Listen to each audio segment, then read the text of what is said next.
Bah écoute, ce thème aujourd'hui, enfin cet après-midi, c'est sur la fenêtre. Écoute, je suis vachement content de voir et de m'approcher de ton réseau pour pouvoir converser et donner mon expertise sur la fenêtre. Je le fais au sein de la fac de l'IUT de Paul Sabatier, ouais, je l'enseigne sur la fenêtre. Tu enseignes sur la fenêtre? On enseigne de quelle formation? Disons que sur les licences en rénovation énergétique. D'accord. Donc j'interviens sur le thème de la fenêtre. Génial. Et je suis heureux de pouvoir venir maintenant sur les réseaux aussi, pouvoir converser de cette fenêtre. Alors la fenêtre, oui, effectivement, on la trouve sur 3 formes. On la trouve en PVC, en bois et en alu ou acier, même 4. Et même 5, j'ai eu la fibre de verre aussi ce matin. Voilà, donc ce sont des nouveaux matériaux qui sont au service du bâtiment, de tout ton réseau. On va parler de la fenêtre au sens de comprendre qu'elle est devenue de plus en plus technique, oui. Malgré qu'elle soit un simple ouvrant. Elle devient en fait un élément primordial dans la notion du confort, de l'économie d'énergie. Elle a une part énorme maintenant dans l'aspect esthétique. Aussi. Dans la luminosité aussi qu'elle peut apporter. C'est ce qui nous ouvre vers l'extérieur, c'est exactement, fait rentrer la lumière. Je dirais, ce sont les yeux d'une maison.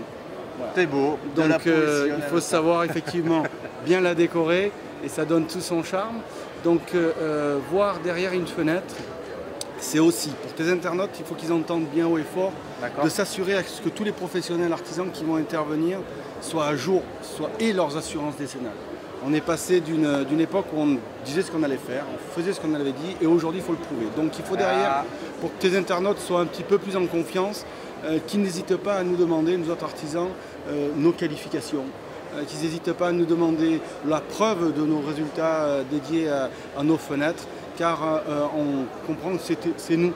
C'est nous les experts et c'est nous les professionnels et on se doit de les rassurer et de les informer. Donc tu prêches un convaincu, c'est pour ça que sur Eldo Travaux, chaque professionnel peut mettre en avant toutes ses qualifications, certifications, assurances décennales. Exactement. Voilà. C'est un thème que le particulier n'est même pas à le demander, que ça soit à disposition. Que ce soit à sa disposition, voire même ça doit être écrit, son numéro de police, le numéro de l'assurance doit être écrit sur chaque devis. Donc, ça je ne savais pas. C'est une loi. À regarder. Voilà, demandez si toutefois l'artisan avait oublié, qu'il l'écrive et qu'il vous donne son attestation décennale. C'est un conseil d'expert. Voilà, et là, je peux vous assurer que ça commence déjà à écrimer un petit peu peut-être pas tout à fait à jour. Donc soyons clairs, parlons de ce qui se passe bien aussi. Oui. Soyez aussi gage de ne pas hésiter à chercher des labels de qualité. Aujourd'hui, vous avez le Muserie 21 qui est un label de très haute qualité on est 45 signataires, on est 40 derrière encore à arriver, donc on est bientôt 80 sur la place nationale. Ça veut dire qu'on est audité dans nos fabrications, on est audité... Alors c'est uniquement pour le fabricant de menuiserie, pas celui qui achète et qui pose. Non, voilà. Donc ça vous permet, je dirais, de pouvoir en tant que particulier avoir un gage de qualité. Donc sachez qu'on est audité dans nos ateliers, audité sur la pose, audité tout au long de nos process de fabrication et de commercialisation. Wow. Alors pour des patrons d'entreprises, petites entreprises locales, ça doit être du boulot. Oui, c'est vrai, mais on se veut de jouer la transparence avec le particulier. Vous investissez, vous devez être certain de votre produit. Donc derrière ça, pour nous, en éco-conditionnalité, ça a été qu'on a valorisé de la matière locale, on a valorisé la notion environnementale, sociétale et économique, et ça nous a valu le prix de l'éco-conception par Philippe Martin, le ministre de l'Environnement. Génial. Voilà, ça, faut le dire, et d'autres ont emboîté le pas. Donc sur la fenêtre, soyez exigeants à savoir ce que a comme résistance thermique votre fenêtre, qu'a comme résistance à l'air, à l'eau de votre fenêtre. Alors ça, comment on fait, Guy Pierre? Eh bien, il s'agit tout simplement, vous n'y connaissez pas, je peux le comprendre, et moi aussi, il y a bien des thèmes où je ne connais pas. Eh bien, vous allez sur l'ADEME, vous allez chercher les exigences locales et réglementaires qui correspondent à la région de l'Occitanie, et vous allez avoir les minima requis par des experts qui ont démocratisé tout le vocabulaire. Et tout simplement, vous demandez, vous exigez localement à ce que votre fenêtre ait ses résistances à l'air et à l'eau. On le voit quoi? On demande la fiche technique Vous demandez la fiche technique aux professionnels et ils doivent vous répondre en ce sens. Ainsi qu'aussi qu'à l'acoustique. On est de plus en plus, c'est Jean-Bernard, en ville, à avoir des nuisances un peu sonores, nocturnes. Donc la fenêtre aussi a des exigences de résistance acoustique. Pareil, n'hésitez pas à les demander, au moins vous serez un peu plus gage du produit qui est posé, qui vous sera posé et vous en comprendre un peu mieux. l'air, l'eau et le vent. Le deuxième critère, c'est l'acoustique. Et effectivement, et le troisième, c'est la notion de thermique. N'hésitez pas. Alors, on entend souvent parler de laisser les vieux cadres. Moi, je vous dis honnêtement, c'est un process qui existe, mais qui est gage derrière de sinistre. Si vous ne voulez pas perdre de la luminosité, plusieurs l'ont dit, effectivement. Voilà, il faut purger les cadres, et il faut qu'on se mode tous les thermiciens avec tous nos produits, enfin tous les outils que nous avons pour contrôler les déperditions thermiques le prouvent quand on fait les essais avec la lampe infrarouge. Purger s'il vous plaît les cadres. Alors c'est vrai que ça peut engendrer un peu plus de travaux. Purger, ça veut dire remplacer. On enlève tout. On enlève tout. On enlève tout. On part à zéro. Ça serait un peu plus cher, mais... Sur la fenêtre, non. Sur les travaux exigés, ça va engendrer tout autour un petit peu. Mais vous avez au moins un travail qui est bien fait et qui est fait jusqu'à sa digne valeur de la fenêtre. Il ne s'agit pas de changer une fenêtre avec une belle qualité et qu'autour il y ait des déperditions. Bien évidemment. Bernard, tu le comprends bien et tes internautes doivent vraiment le comprendre. Oui, je sens que c'est effectivement des tendances, on sent que c'est un peu plus facile, mais non, à long terme, c'est pas ça. La fenêtre bois... Ne vous laissez pas tenter par des fausses économies à court terme. Le pas cher peut coûter cher. Exactement. Et il vaut mieux des fois attendre, voire peut-être d'étaler ces travaux, parce que je peux comprendre que de changer toutes ces fenêtres, ça peut être un gros chantier, mais faites-les par étapes. Appropriez-vous vraiment le chantier, ne le subissez pas, mais vivez-le. Et que cet investissement-là valorise une fois de plus encore votre patrimoine au moment de la revente. Quand il y a un diagnostic fait par un thermicien, il va tout de suite voir ce qui va se passer. Quoi. Il y a pas mal d'études qui ont été faites pour montrer que les maisons de catégorie A et B avaient des valorisations supérieures de 10, 20, 30%. Peut-être pas 30%, mais supérieures. Voilà. Et effectivement, le bien va se retransmettre plus facilement, ou il va se relouer plus facilement. Moi, je suis un client aussi, et quand vous avez le choix entre deux produits à prix égal, mais si jamais il y en a dans un, tu sens que tu vas pouvoir faire un peu plus d'économie d'énergie. Et il n'y a pas photo, hein. Donc tes internautes doivent bien entendre de choisir des produits qui vous permettent de valoriser l'environnement, l'économie d'énergie, la notion de confort, la luminosité. La fenêtre bois a tout à fait sa place. Tu sais que le cycle de vie réel d'une fenêtre bois, c'est en minima 50 ans. Dans d'autres matériaux, elle est limitée à 20 ans. D'accord, voilà. Pourquoi la fenêtre bois par rapport aux autres, ça peut être la durée de vie. Donc. Tout à fait. Et ça, je savais pas du tout. Là, c'est une durée de vie. Je pensais que c'était un produit vivant, donc qui pouvait s'user plus vite que les autres. Plus vite que les autres, non. Et ça, et là, c'est des preuves que l'on a. Alors nous, on avait fait les études, mais des cabinets indépendants le tiennent à disposition des internautes. Allez sur l'ADEME, allez sur Menuiserie 21. C'est pas moi qui parle, c'est les autres qui vont vous confirmer toutes ces informations. Voilà. Donc la notion de maintenance, pensez qu'une fenêtre bois, tout matériau confondu, a besoin de maintenance. Il faudra changer ses joints, il faudra faire combien alors les joints, on estime entre 5 à 10 ans. Vous faites un contrat, vous, de maintenance? Alors on est les seuls en France à l'avoir déposé, il y a une enveloppe solo là-dessus. On a créé le contrat de maintenance de la fenêtre.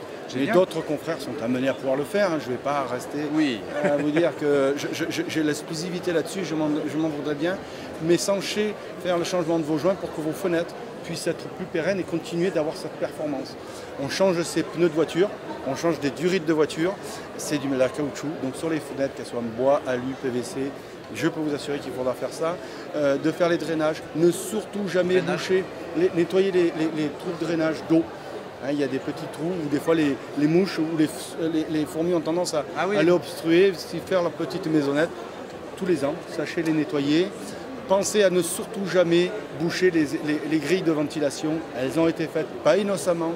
C'est fait pour pouvoir renouveler au juste nécessaire l'air dans la maison. Sinon, on va avoir des problèmes d'humidité. Voilà, de santé.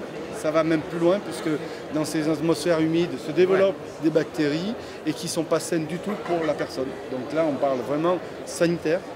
Donc il est important de changer tout ça et de surtout pas boucher les trous d'évacuation. D'accord. Donc sur la fenêtre bois, on a les mêmes évacuations. On a des évacuations que sur toute autre. Au juste nécessaire. Elles doivent être en coordination avec, effectivement, pour ne pas déséquilibrer un renouvellement d'air qui sont les VMC, en adéquation avec votre chauffagiste. Donc le chauffagiste doit intervenir ou expliquer au client qu'il en va faire des grilles d'air et au juste nécessaire pour bien que ça fonctionne dans la maison. Soyez exigeants aussi sur la qualité de vos finitions de peinture. Ne laissez plus se peindre des fenêtres sur chantier. Confiez-les à ce qu'elles soient peintes en atelier pour qu'on puisse partir sur des garanties entre 5 à 10 ans sans qu'on ait à les retoucher et sans que ça s'écaille. Tu sais, tous les internautes. Ce qui peut faire peur effectivement avec le bois, c'est l'entretien, voilà. Tout ça. Alors ce qui fait peur, c'est pas tant de peindre, ça va être de poncer, d'enlever les écailles. Et n'attendez pas à ce que ça s'écaille, anticipez s'il vous plaît. Hein. Une maison, quand on y consacre un budget annuel de voiture, c'est-à-dire aux alentours de 750 €, on peut le faire une fois tous les 10 ans. Ça, c'est à minima. Donc oui, une maison, c'est la maintenance. Et ça se fait petit à petit. N'attendez pas à ce que votre produit se dévalorise et qu'il ait tous ses travaux à faire parce que jamais vous le revendrez comme il faut, jamais vous le relouerez comme il faut et jamais vous le retransmettrez comme il faut. Voilà Jean-Bernard, ce que j'avais à dire au nom de la profession, au nom de ceux qui font des fenêtres bois. Je peux vous assurer qu'on est de plus en plus exigeant à ce que la fenêtre bois revienne à sa noble place. Quels autres avantages, au-delà de la durée de vie, tu pourrais donner à la fenêtre bois? Alors surtout, voilà, son fort critère, c'est le respect architectural de la maison. On va s'insérer et continuer de respecter un site architectural. On est dans les sites classés où elle a une spécificité un peu plus contemporaine. La fenêtre bois va s'insérer dans tout. Voilà. On va faire sur mesure à la mesure, suivant une envie contemporaine, suivant un respect du patrimoine avec les architectes qui ont en charge le respect du patrimoine. Hein, en France, on a une forte pression de nos visiteurs, de notre tourisme. C'est notre première économie. Qu'est-ce qu'ils viennent visiter aussi? C'est nos bâtiments. Et il ne faut pas les dénaturer. C'est un charme. Et donc ne cassons pas ces jolies façades par des changements mal fait, avec manque de goût sur nos fenêtres. Oui, on va refaire de la fenêtre. Ce qui est pas mal, c'est qu'en plus, même dans le mobilier, le bois redevient tendance avec tout ce qui est mobilier scandinave. Tout à fait. Voilà, un environnement un peu zen avec du bois, forcément. Il amène la zénitude et la plénitude, le bois. Oh là là, là je peux l'assurer. On le voit au quotidien, de le voir revenir en force. Et merci de pouvoir nous avoir donné la parole pour que partout en France, on puisse entendre que la fenêtre bois revient à sa noble place, sans dénigrer pour autant les autres produits, bien évidemment. Voilà. Tous les conseils que j'ai pu donner sur la notion des exigences de qualité vaut pour le PVC, vaut pour le bois, vaut pour la fibre de verre. Je suis tout à fait ouvert et je me tiens à disposition de tous les internautes s'ils ont des questions. Voilà, il y a tes coordonnées derrière. Contact @atelierdubois.net dans le Tarn, expert de la fenêtre bois et mixte bois lui. Parfait, vous savez maintenant comment bien choisir vos fenêtres bois et pourquoi la fenêtre bois. Merci beaucoup Guy-Pierre. N'hésitez pas encore à liker sur les cœurs cette action disons dédiée à aider les autres, pour nous aussi vecteur d'un monde nouveau où on doit solidairement de s'entraider tous. Likez sur les pouces, pouce et le cœur. Exactement. Merci encore Jean-Bernard. Merci Guy-Pierre.